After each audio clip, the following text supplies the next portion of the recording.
Right now, Lukashenko has decided to build secret military bases with nuclear weapons in Belarus himself. A strike against NATO is inevitable. Locations are being leaked online. Who will crack first? Putin no longer controls Russia. There's an uprising inside the country, and the Bashkirs have risen up against the bloody dictator. They are acting as partisans and fighting on the side of Ukraine. And this is just the beginning. This is a sensation. A breakthrough at the NATO border seems to have begun. The alliance is in shock. The Suwałki Corridor could become a grave for Europe. Countries are moving their troops in. Ukrainian strikes have paralyzed key facilities. Panic is spreading among Russians. Businesses are begging for help from Ukrainian retaliatory strikes. A sensation is something that will change the front. Sky Killers, Sky Ranger systems are already in service with the Ukrainian armed forces. Missiles and drones, the Russian Federation stands no chance. You have to see what these systems are capable of. Nothing like this has ever existed in the world before.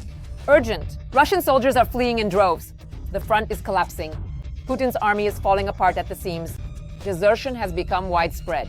Nothing of this scale has ever happened before. The positions are literally empty. We covered all of this in our Hotspot segment. Shock: Putin has pressured Lukashenko. Belarus is building missile bases right under NATO's nose. Oreshnik at the launch site near Minsk. These photos are blowing up the internet. Europe is in panic. Could they really launch a nuclear strike as soon as tomorrow? They're calling this a cheat. Watch right now for all the details. Belarus is strengthening its position as Russia's military staging ground. The issue of a Russian base on Belarusian territory is frequently discussed. Listen, it's a made-up problem. Journalists from the Schemes Project, together with the Belarusian Service of Radio Liberty and the Estonian publications Delphi and Easty Express, analyzed dozens of satellite images from Planet Labs for the years 2022 to 2025 and created a map of Belarusian military sites. As of now, either new military facilities are currently being built in Belarus or existing older training grounds are being carefully modernized and upgraded, based firstly and primarily on the ongoing preparation and development of Belarusian military infrastructure for the increased and expanded training of Russian servicemen. This process is a significant part of the broader efforts to enhance military readiness. The largest construction project is underway near the village of Pavlov-Kamnugi, not far from Minsk. Work began in June 2024. By September 2025, the construction site had already expanded to more than 2 square kilometers. That's about 280 football fields. Experts suggest that this is precisely where Russia may deploy its formidable Oreshnik ballistic missile system, the very weapon Moscow loves to use to scare the world. This location is not accidental. Previously, this was the site of a Soviet military base, Military Camp Number 25 Pavlovka. The Slutsk 306th Strategic Missile Regiment was stationed here, equipped with R-12 ballistic missiles and mobile Pioneer and Topol systems. After Belarus joined the Treaty on the Non-Proliferation of Nuclear Weapons in 1993, the regiment was relocated to Russia and the base was destroyed. In my opinion, these facilities are connected to strategic-level equipment that could be deployed in Belarus, whether it's Oreshnik or something else. It is possible that this will be nuclear weapons, since there may have been facilities for their storage at this site during the Cold War. Satellite images show large-scale activity, clearing of forest, earth embankments, the construction of 13 ammunition depots measuring 30 by 20 meters, 3 hangars 100 meters long, and foundations for future buildings, all connected by a network of new roads. Overall, the facility consists of 4 separate sections of the base, the main one and 3 on the periphery, forming a true military district. I honestly can't say what else it could possibly be at this point. If the Oreshnik base appears here, it could be perfectly suited for this role. The second base is being built on the outskirts of Homel Amin, about 40 kilometers from the border with Ukraine. Work here began back at the end of 2023. A training and tactical field is being created here, along with a parade ground, barracks, and a dining hall for 680 people. In terms of size and infrastructure, the facility matches existing military bases in Belarus and could potentially accommodate a brigade of about 3,000 personnel. Basically, we are now witnessing how military infrastructure in Belarus is truly experiencing a second wind. This may be connected both to Lukashenko's strong desire to attract much-needed additional funding, amid the wave of militarization coming from Putin. Put simply, Lukashenko is using this as an opportunity to upgrade his own army's infrastructure. But of course, in general terms, this is yet another clear demonstration of the ongoing threat that can come both directly from the Russian aggressor and also from Belarus, which serves as a potential springboard for an attack. And let us remind you that in 2022, Belarus was used as a staging ground for the attack on Ukrainian territory. From its territory, huge columns of military equipment advanced and around 700 missiles were launched. In addition, the modernization also affected the network of airfields. It was these that Russia used as a base for its aviation at the start of the full-scale war. We're talking about Luninets, Lida, Baranovichi, Ziabrovka and Machulishchi. Now, many of them have had their runways repaired, received new hangars, air defense systems and fortifications. If Russia really does have plans for a new large-scale invasion of Ukraine or any of the neighboring states, it will be impossible to do so from Belarusian territory without a massive redeployment of aviation to Belarusian airfields. It is precisely the movement of airplanes and helicopters to these bases, as well as the deployment of additional air defense systems, that will be an obvious signal of the Kremlin preparing for offensive actions. In the central part of the country, near Osipovichi, a different kind of logistics is noticeable: the development of the 465th Missile Brigade. New hangars for Iskander-M, warehouses and the construction of a separate railway branch between this brigade and the neighboring 1405th Ammunition Depot.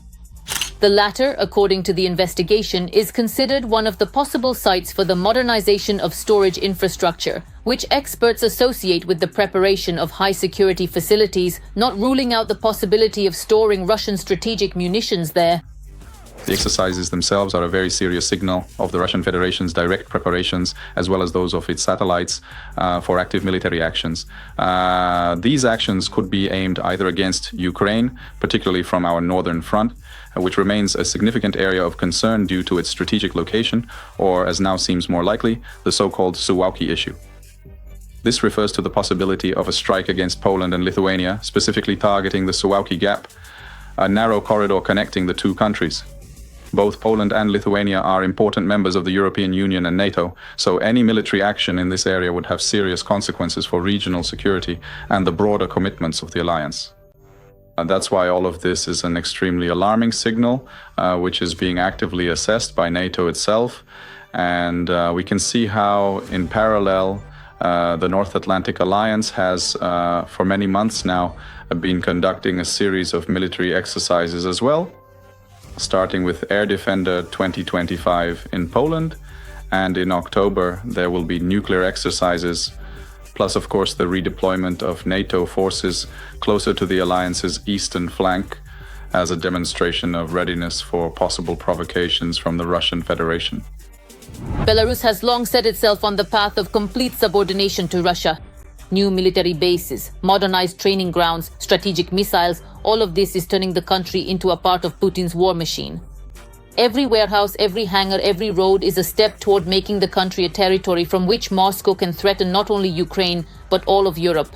And judging by the pace of construction, this process is not just continuing, it's accelerating. An explosion inside Russia. The Bashkirs have risen up against the bunker dweller. The underground is striking at the Kremlin. The regime is cracking. Moscow is in a panic. The Bashkirs are fighting for Ukraine. Putin is in shock. While the Russian regime intensifies its repressions and clamps down on any manifestations of civil protest, activists are finding new ways to fight back.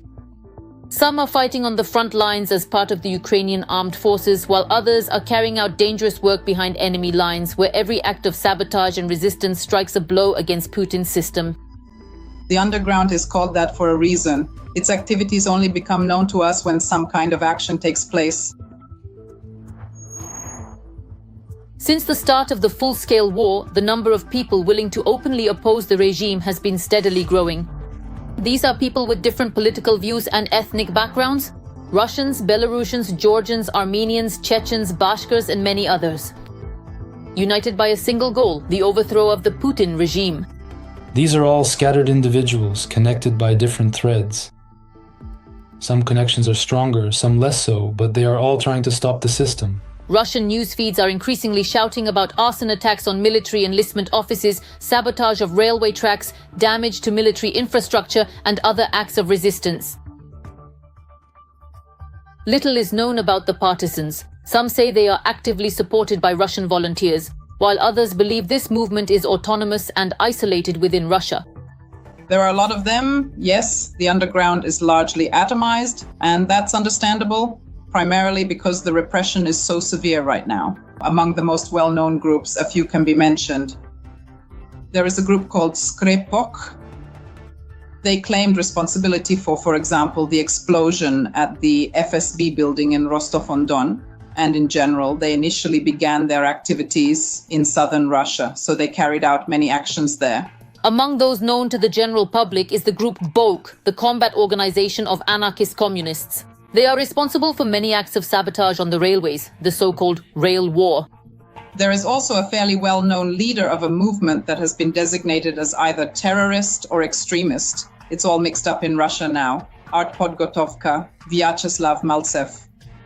He also claims that he has many partisans, and for example, there is a very notable story, though there is very little information about it, about the explosion at Detsky Mir near the FSB building on Lubyanka, in which a well-known FSB officer was injured. But the details about this explosion are also unknown. The authorities started telling us that it was some kind of helium tank explosion, which of course cannot possibly explain either the destruction or the number of dead and injured. Special attention should be paid to the movement in Bashkortostan, the Committee of Bashkir Resistance. Here the story is more complex. There are actions involving not only arson, but also several explosions, all carried out by a range of different organizations, each with their own specific motives. In addition, there were mass protests that also erupted throughout the Republic, involving large numbers of people and reflecting widespread discontent. For all of these events, the arson, the explosions, and the protests, the Russian authorities placed the blame on this very committee, accusing it of being responsible for organizing and inciting these actions. It is also important to note the activities of volunteers from the Bashkort Battalion, who are fighting for Ukraine while simultaneously building up an underground movement in their home republic, which is actively expanding.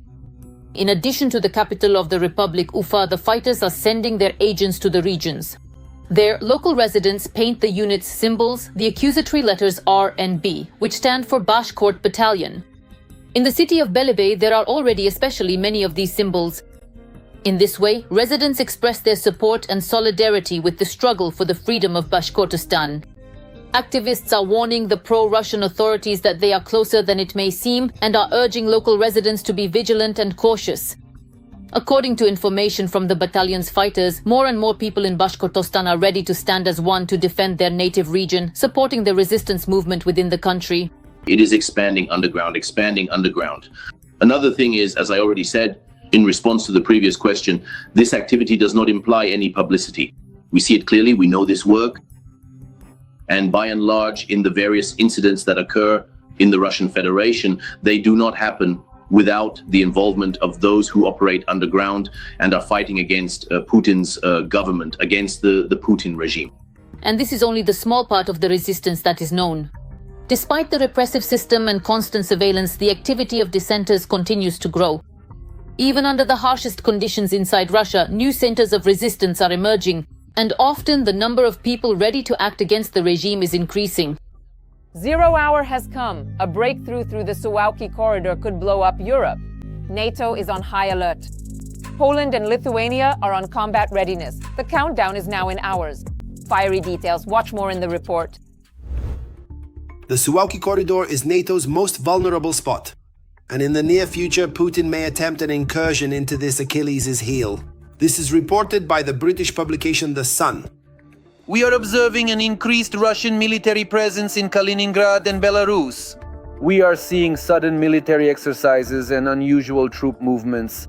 We are facing a hybrid war with GPS jamming, sabotage of underwater vessels, and little green men stirring up unrest among Russian-speaking minorities. We are talking about the so-called Suwałki Corridor, which is about 100 kilometers long and connects Poland with the Baltic states. Military analysts often describe this place as the most dangerous zone in NATO. If Russia and Belarus seize this corridor, they will cut off Lithuania, Latvia, and Estonia from their European NATO allies. Anything that resembles a large-scale military buildup on the border with Ukraine, similar to what happened right before the 2022 war, should be interpreted as a serious warning sign. The movement of vehicle fuel and other military assets can serve as an indication of an impending invasion. The Zapad 2025 military exercises, which will be jointly conducted by Russia and Belarus from September 12th to 16th, will partly take place near the borders with Poland and Lithuania. We must take exercises near the borders of NATO and the EU seriously. Both neighboring countries and NATO itself treat them with the utmost seriousness. Lithuania and our allies are prepared, united, and are closely monitoring the situation, ready to respond if necessary.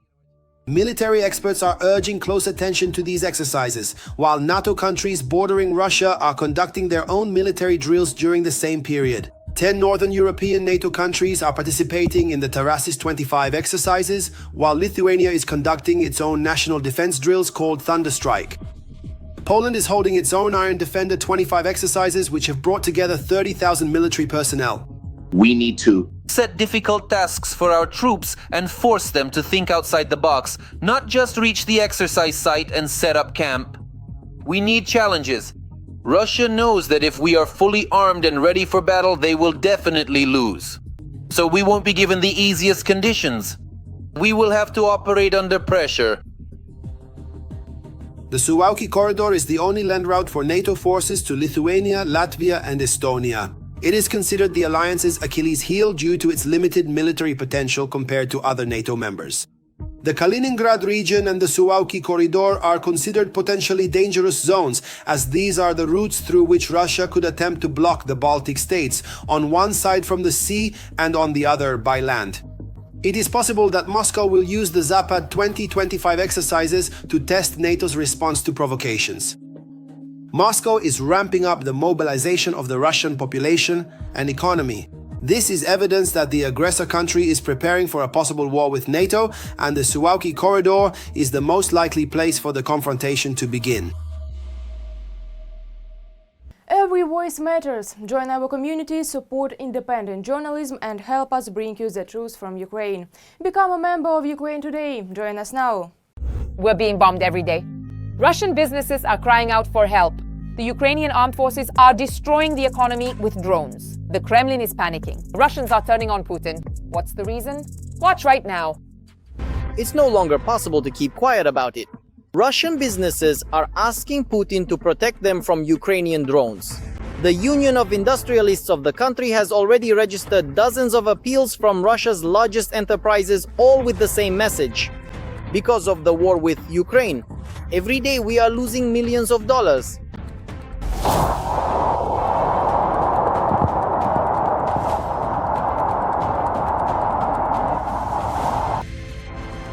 Officials simply can no longer ignore the situation, so it was decided to send a collective appeal to Putin, proposing to change the tax legislation and include compensation for losses from drone attacks.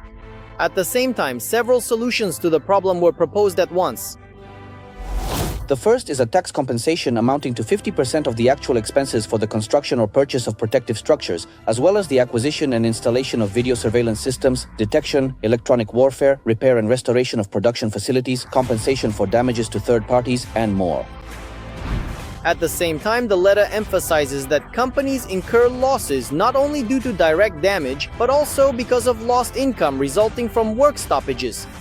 Therefore, the next proposal from Russia's top entrepreneurs is to deduct this amount from the taxes and excise duties they pay to the state budget, and in the case of prolonged downtime, to reduce these payments to zero altogether.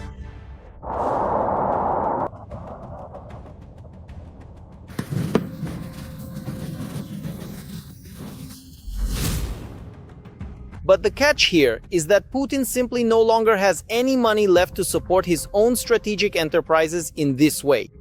Everything is going to the war. As a result, on the night of August 28th, Russia's Samara region and Krasnodar Krai came under yet another drone attack. Strikes targeted the largest oil refineries, Afipsky and Kuibishevsky, which, by the way, lack proper protection against UAVs. They didn't have any available at that time, so there was nothing we could get from them.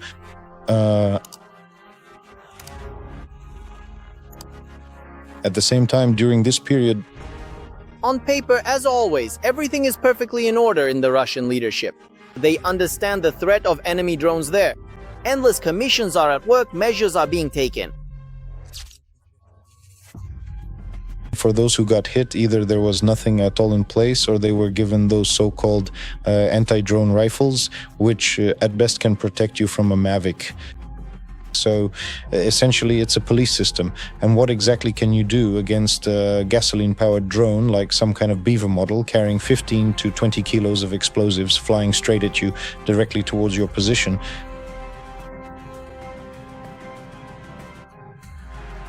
Without using any of those communication systems that the rifles are supposed to counter. The result of such effective solutions didn't take long to show itself, to appear. By the morning of August 28th, after assessing the results of the night attack, the Ukrainian command concluded that in total, over the past 2 weeks, they have reduced Russian oil refining capacity by more than 20%, which matches Reuters' calculations. They specifically noted the strikes on Ryazan Rosneft, the Novoshakhtinsk oil refinery that's been burning for a week, as well as plants in the Rostov, Samara, Saratov and Krasnodar regions. And of course, the most important one, the Volgograd Lukoil refinery. This was the second most profitable plant in Russia, notably in terms of revenue. It is among the 6 largest plants. And the consequences there are quite serious. They could be. In total, if we talk numbers, the losses to the Russian budget today amount to about 1.3 million barrels of oil per day. At current prices, that's about $87.5 million in losses every day.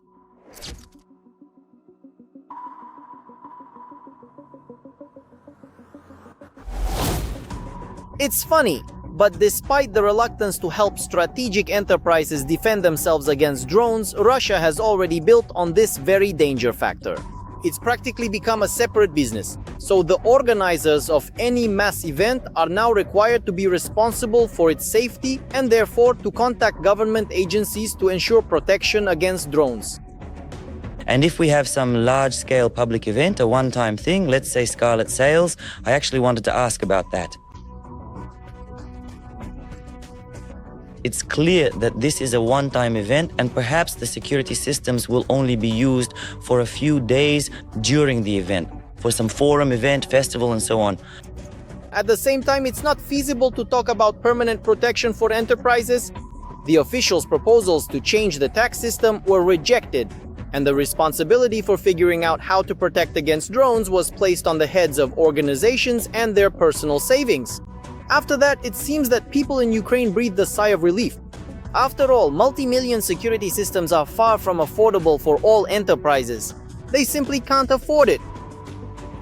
There are targets that can be worked on. It's not necessarily just energy infrastructure facilities, oil refining complexes, oil storage facilities, logistics infrastructure, factories, military facilities, airfields, bases for various types of equipment.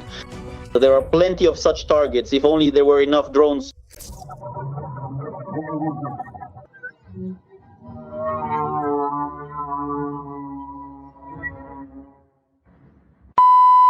An explosion of power. Sky Ranger sweeps everything away. Russia is in panic. Sky Killers are in action. Ukraine receives weapons that will turn the tide of the war. The front is breaking mobile air defense systems. Sky Ranger destroy the enemy in seconds. The Ukrainian sky will become even stronger.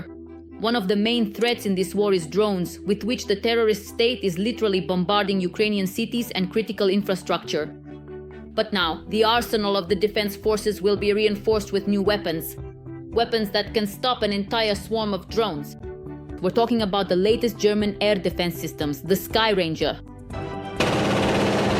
The contract for their delivery will be signed on September 10th at the DCI Defense Exhibition in London. Their manufacturer, the Rheinmetall concern, stated that Ukraine will be given priority even over the Bundeswehr. This statement was not made by chance. It was a response to the largest drone attack by Russia since the beginning of the war.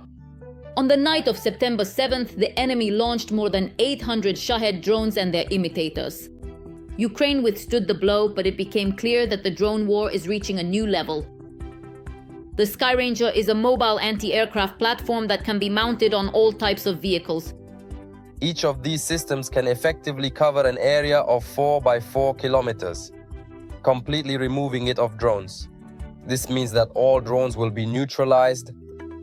And this is not an exaggeration. In automatic mode, the systems use a cannon and high-precision A-head munitions, creating a dense cloud of sub-munitions around the target. They are primarily intended to combat low-flying targets. These include UAVs, helicopters, and cruise missiles. To destroy a single drone, usually 1 or 2 shots are enough. High rate of fire and an automatic targeting system allow dozens of targets to be hit within seconds, making it impossible for a swarm of drones to break through the system's kill zone. The radars operate 24/7, tracking every aerial target in 3-dimensional space. The ammunition load is about 250 ready-to-fire rounds. And the munitions contain 160 tungsten pellets, each weighing 1.25 grams, with a total payload of up to 200 grams, which serve as the striking elements at the moment of countering UAVs and other aerodynamic threats. There are 2 versions of the system, Skyranger 35 and Skyranger 30. The first is equipped with a 35mm revolver cannon with automatic targeting, which can elevate up to 85 degrees and rotate 360 degrees. The effective firing range reaches up to 4 kilometers with a rate of fire of up to 1,000 rounds per minute. And the turret is operated by 2 crew members inside the vehicle. The cannon uses A-head ammunition, which creates a cloud of sub-munitions in front of the target, allowing it to reliably destroy drones and small aerial objects. The Skyranger 30 is a lighter version equipped with a 30mm cannon and short-range missiles. The engagement range of this version is up to 3 kilometers and the rate of fire is up to 1,200 rounds per minute. Both versions are equipped with a sensor system, including radar, an infrared camera, and a laser rangefinder, and are also capable of automatic target tracking, providing reliable protection of territory from aerial threats. Now, every enemy attack will receive an instant and precise response, and the defense of Ukrainian cities and critical infrastructure will reach a new level. The Ukrainian sky will truly become impenetrable. Hell, in the Russian Federation army, soldiers are fleeing by the thousands. The front is coming apart at the seams. Shame before the whole world. Putin's army is falling apart and desertion cannot be stopped. Ukraine is pressing and the Russians are fleeing for their lives. All the details are in the following report. The number of deserters in the Russian army has at least tripled over the past 2 years. The project Go to the Woods, which helps people avoid mobilization in Russia, has published statistics on requests. Those wishing to desert from Putin's army. For example, while in the summer of 2023 there were only 381 such people on the organization's website, by the summer of 2025 that many deserters are reaching out to activists every month. Every month and over the entire summer, the number of cases handled by the activists reached 1,171. Most of the deserters are contract soldiers, including former conscripts who are being forced to sign contracts. Those recruited from pre-trial detention centers continue to seek help as well. More and more often, people who postponed making a decision a year ago in hopes of a truce are now coming back. The number of people deceived by promises is growing, those whose payments are either taken away or who are forced to go into battle, where, according to the soldiers themselves, the chance of being killed reaches 90%. However, other Russian activists insist that the data from the Go to the Woods organization is significantly understated. The project in its research relies exclusively on the number of appeals made specifically to their organization. The actual number of deserters from the Russian army is much higher. Russian journalists assert this. During the war, more than 18,000 soldiers in Russia have been convicted of desertion or unauthorized absence from their units. But these numbers are very, very approximate. Official statistics on such cases stopped being published in 2023. They were classified by order of the FSB and the Ministry of Defense, obviously to conceal the scale of desertion. Meanwhile, desertion in Russia is becoming a widespread phenomenon. Now, even those who volunteered to fight are fleeing from the front. For reasons of conscience, analysts explain. Kremlin propaganda is no longer effective on the front lines. It is being replaced at the front by barrier troops. The Russians themselves, who were lucky enough to escape, talk about execution squads that have no qualms about opening fire on their own men. Climbing over the barbed wire. There's barbed wire, that's the word, barbed wire. Climbing back into Russia. It was fine. We split up into pairs and went. And when we had already climbed over the barbed wire, a helicopter appeared out of nowhere. In that kind of terrain, all of us. No one knew. Enemies, ravines, hills. It practically jumped out from underground. And I'll tell you, it was quite far away. On the front there, it's 25 to 30, no enemies. The guy and I, we somehow stood up, but I believe God saved us. God simply saved us because the helicopter flew right over the two of us and didn't notice. But the other guy, their guy, they shot him right away. They didn't hover over us, of course. They fired at him with a machine gun from the helicopter, then descended and finished them off, fired control shots. And then it went on, in the flight. Georgy was lucky. After many months in hiding, he was finally able to leave Russia. However, luck does not smile on everyone, admits the former mobilized soldier. According to him, almost every other Russian deserter at the front is caught and simply erased, or they are sent on an assault mission to certain death. So all the numbers need to be multiplied by at least 2. Experts believe that the total number of deserters could reach up to 60,000 people, and that's about a tenth of the entire army. And this number will only keep growing because desertion, despite the threat of being shot, is sometimes much better than living like this in a trench, without uniforms, shelter, or provisions. This is the kind of water we drink. You see, all of this is with our own money. What kind of water is this? There you go. And what is there to be surprised about when entire cripple regiments are being formed in the Russian army? Units made up of the incurably ill. These are separate units of servicemen with HIV, hepatitis, tuberculosis, and other serious diseases. Such soldiers are sent to assault units together with deserters and those who do not want to fight for Putin. How terrifying. Now we're going to the top. In such a situation, desertion from the front, even at gunpoint, doesn't seem like such a hopeless idea. On the contrary, as activists from the Go to the Woods project claim, fleeing becomes the only reasonable alternative in Putin's army. This means analysts say that the number of deserters in Russia will grow exponentially. That's all for now. And for more hot news from the front, tune in to our next episode.